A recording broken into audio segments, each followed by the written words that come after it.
అనిల్ చౌహాన్ గారు చాలా స్పష్టంగా చెప్పిండు, మనం యుద్ధ విమానాలు కోల్పోయినామని చెప్పేసి తను చెప్పిన తర్వాత నిన్న మళ్ళీ అతనితో కౌంటర్ స్టేట్మెంట్ ఇప్పించారు. ఎన్ని యుద్ధ విమానాలు కోల్పోయింది కాదు, అంతిమంగా రిజల్ట్ వచ్చిందా లేదా. అప్పుడే అన్నారు రాహుల్ గాంధీ గారు చాలా కాంగ్రెస్ పార్టీ కూడా అన్నది ఆయన దేశ ద్రోహాన్ని ముద్ర వేస్తారు మీరు చూడండి అని చెప్పిండు. ఆయనతో రివర్స్ స్టేట్మెంట్ ఇచ్చిన పరిస్థితి. అదే కాకుండా జమ్మూ కాశ్మీర్ ఆనాడు గవర్నర్గా ఉన్నాడు సత్యపాల్ మాలిక్ గారు పుల్వామా బాలాకోట్ జరిగినప్పుడు ఏ విధంగా జరిగింది ఆనాడు నేను ప్రధానమంత్రి గారు ఫోన్ చేస్తే గప్చూప్ అని చెప్పిండు. దాన్ని దేశంలో రాజకీయం కోసం ఆనాడు వాడుకున్నాను చెప్తే తర్వాత సిబిఐ ఈడీ కేసు అయింది. మొన్న కూడా మళ్ళీ ఈడీ కేసు అయిన పరిస్థితి మనం చూసినాం.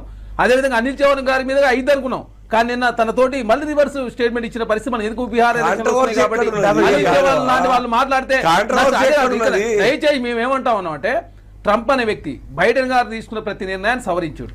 గతంలో అమెరికాలో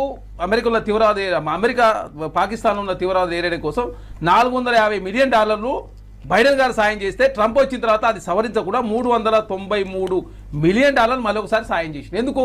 అది వాళ్ళ F-16 యుద్ధ విమానాలు పాకిస్తాన్ చేస్తారు, మనకు F-37 యుద్ధ విమానం మనకు సప్లై చేస్తారు.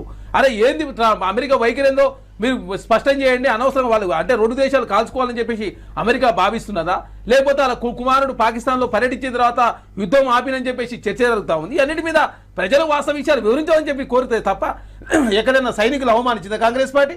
మీరు అనవసరంగా సైనికుల పేరు మీద ఐక్యం చేసే ప్రయత్నం దయచేసి మానుకోవాలా. సింధూరు ఆపరేషన్ ద్వారా ఈ దేశ ప్రజలకు ఏమైనా జరిగిందో చెప్పాల్సిన అవసరం ఉంది. పాకిస్తాన్లో అనిశ్చిత పరిస్థితి ఉన్నది, పాకిస్తాన్ కావచ్చు, అక్కడ రాజకీయ పరిస్థితులు కూడా బాగాలేవు. అదేవిధంగా ఇమ్రాన్ ఖాన్ గారు జైల్లో ఉన్నారు. అదే కాకుండా ఇన్ఫ్లేషన్ 33% ఉన్నది.